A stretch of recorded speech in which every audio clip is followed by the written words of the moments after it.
sem. Musíme ísť za Orliakom.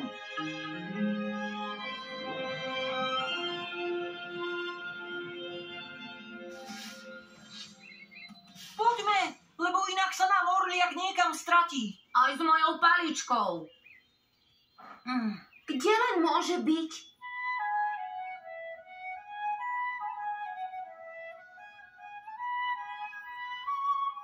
Počujete ho, deti?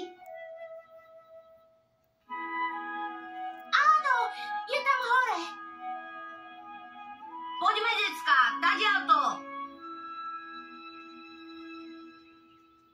Zmlkol. Už ho nepočujem. Annie.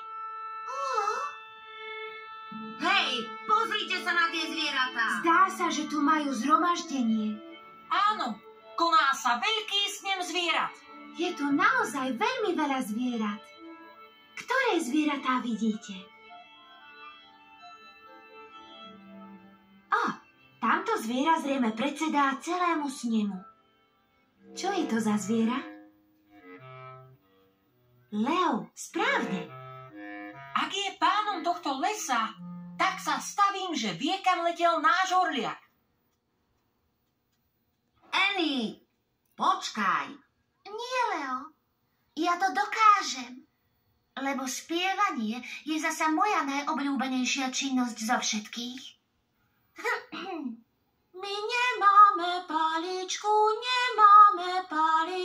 kde je ten Orliak, ktorý nám ju vzal? Neviem, či ju dobre počuli. Leo, musí spievať hlasnejšie. Pomôžme, Annie. Spievajte aj vy. Áno, spievajme hlasno. My nemáme paličku, kde je ten Orliak, ktorý nám ju vzal? Videli Orliaka bielohlavého? Vďaka, že ste mi pomohli spievať. A viete, kam Orliak letel?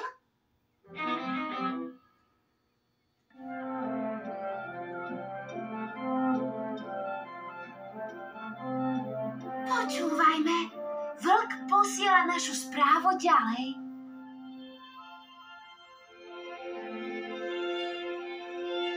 Kosatka odpovedá.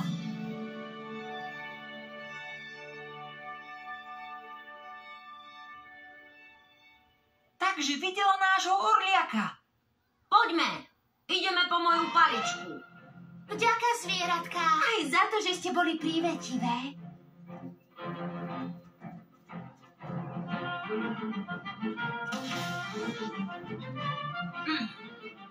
Zapnite si pásy.